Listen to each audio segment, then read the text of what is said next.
Today I'm bringing you another super interesting video with special interviews, which was my second appearance on Richard Rasmussen's show and podcast right after the intro.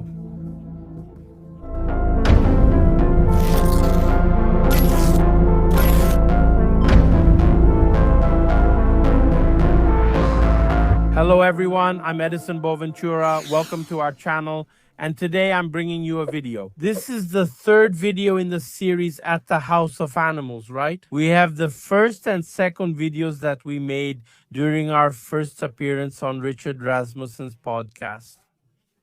And now we're back with our friend Lauro Miguel to talk more deeply about the case Claudio. It's a case from Minas Gerais, and everyone already knows about this case. And there was a chase of two luminous beings by the military police of Claudio. So we were there mainly to talk about that. This happened on December 22nd, 2025. And it was really cool because we also had the opportunity to interview a very famous YouTuber there. I'll play it for you in a moment, but first I wanted to talk to you about this participation. Because there was a certain moment when we interviewed Richard, right? And we asked him about some aspects related to the Varginha creature. Yes, because during the podcast, we also addressed some aspects of the Varginha case, and then we asked about it.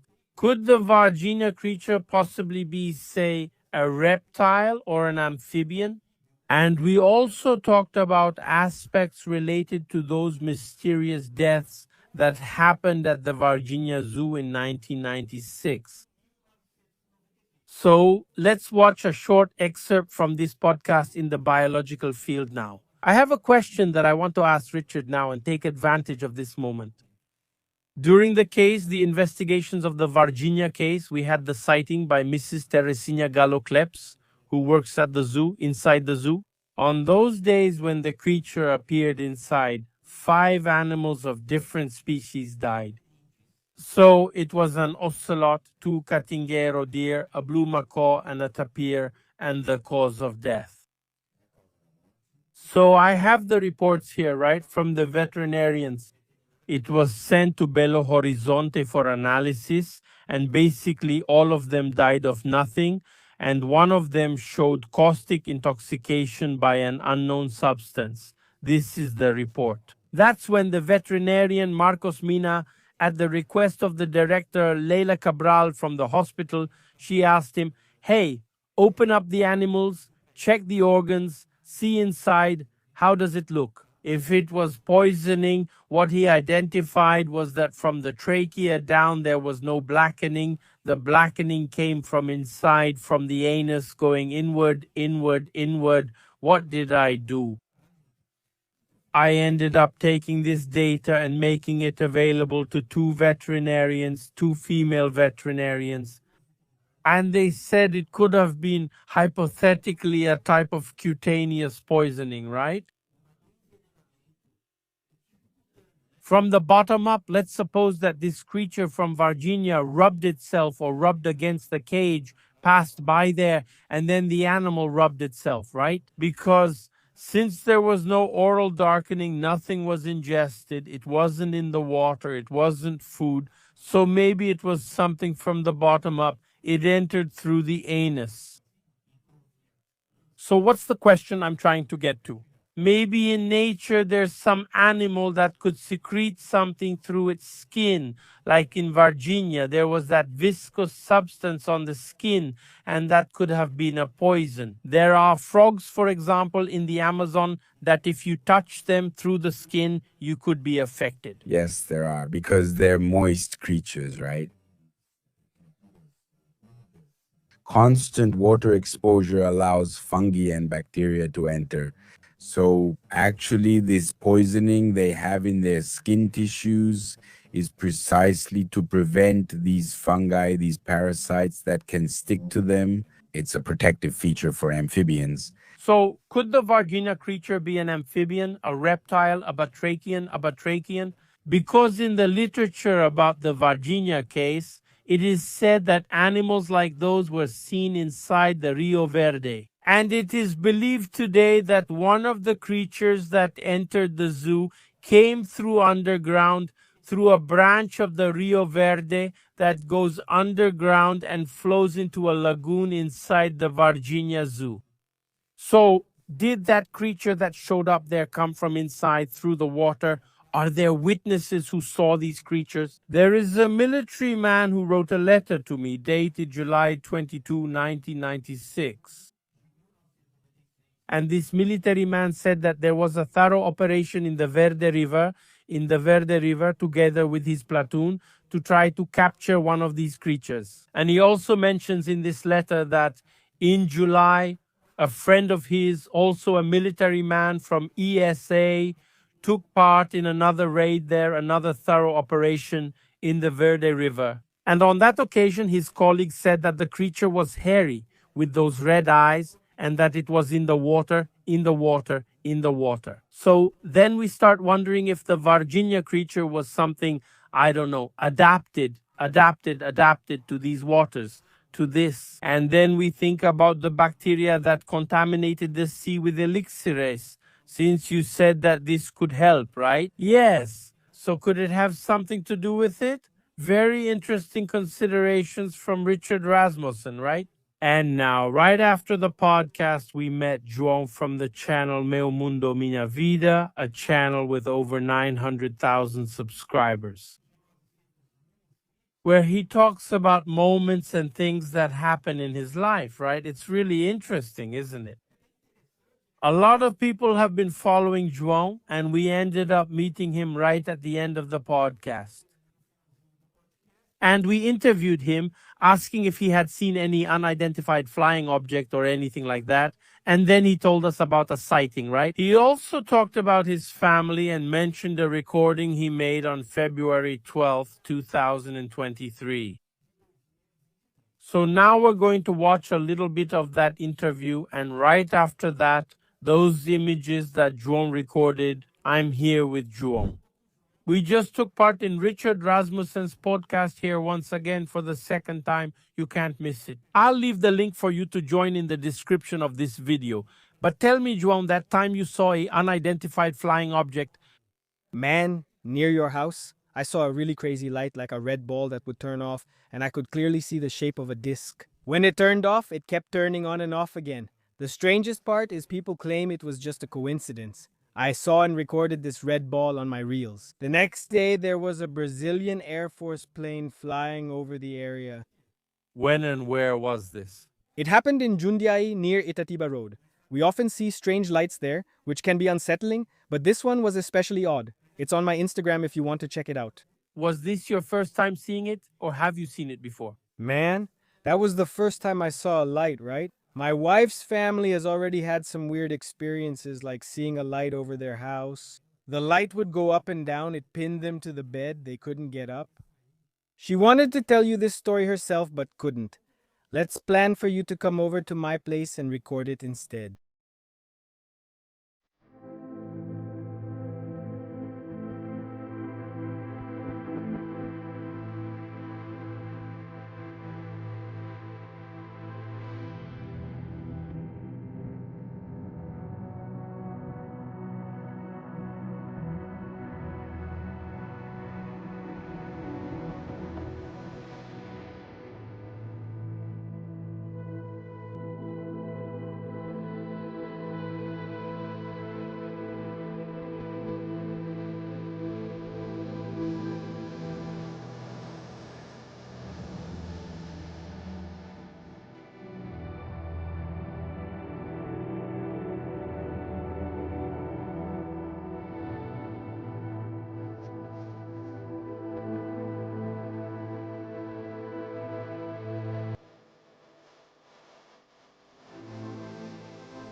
Right after the interview with Juan Paulo Araujo, sources from the My World, My Life channel, which is My World, My Life, we were accompanied by Euler, right? From Casa dos Bichos to visit some places where there was some really strange animals, right? I'm going to show you now. At first, we saw an alligator, right? And then we saw two armadillos, right? That he brings there, that he raises at Casa dos Bichos, right? These animals are fascinating. Next, we went to a place where he has several reptiles, right? Snakes, spiders, right? So we stopped by there. Let's check out these images. We're here in the outdoor area right next to the aviary by the coatis, right? So the last time we were here, we went inside, right? With the little animals, right? They're all excited here. I think they're thinking we're going in, but today we're not going in. We're heading to another place. Come over here with me. This is a place where they have snakes, spiders, and some really interesting reptiles. Let's take a look here.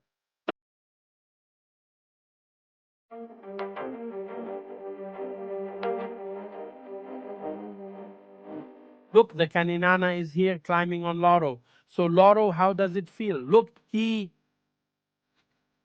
A friend in Divinopolis, has a breeder, so I met Flash, really beautiful. Do you want to hold it? This one? No. you can't keep it. Here in Brazil, we call it a false coral, but it's not Brazilian. It occurs there in Central America, Southern North America. This is a milk snake, right? This is its most common pattern, but there are others like the albino pattern. It's mostly white and yellow, but this is the classic one. North Americans actually like having this snake and the bull snake around, right? There's snakes. The corn snake is also a snake that usually feed on other snakes or on the rats that bother farmers, right? Farmers there like them because they eliminate rats. They feed on rats. Also rats, other snakes. This one here is Ophiophagus. It can feed on other snakes easily. It's not even a matter of scarcity for it. The thing is that it's actually part of its diet.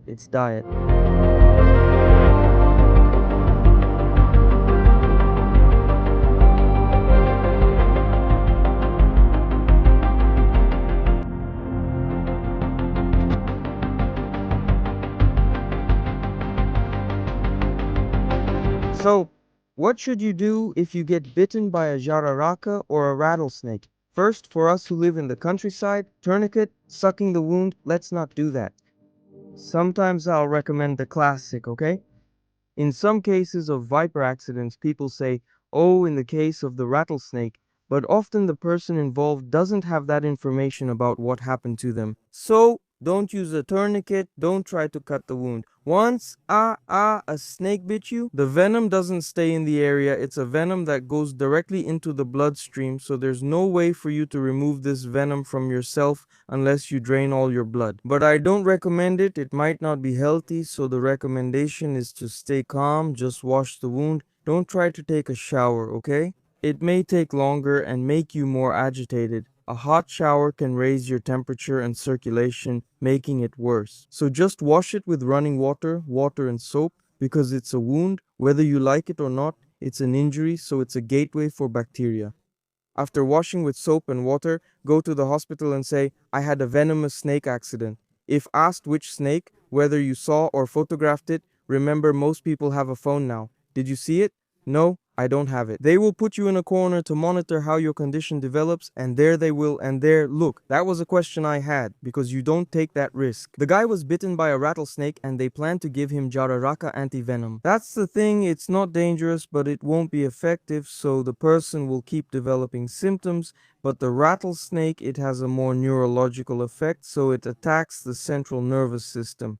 Usually a person dies from a rattlesnake bite due to respiratory failure. Very interesting information from Euler about this, right? If you get bitten by a snake, right? And there are many animals there, beautiful ones, right? That false coral snake, right? Really cool. And right after that, it was the coolest moment I found in this experience, right?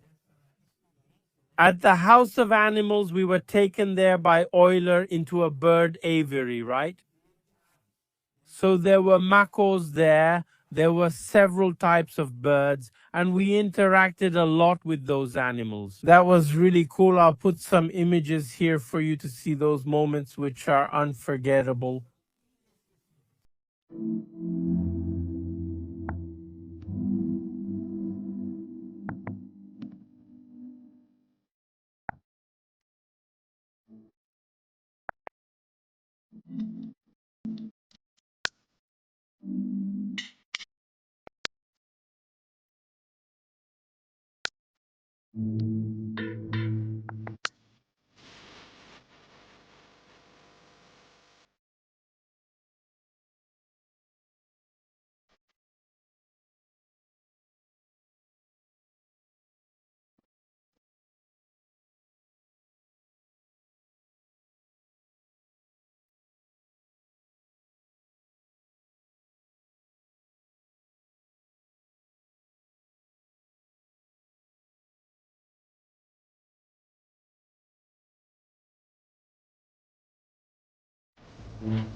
Well, this was another video a little different for you. I hope you enjoyed it and see you in the next video podcast live with Edson Boaventura.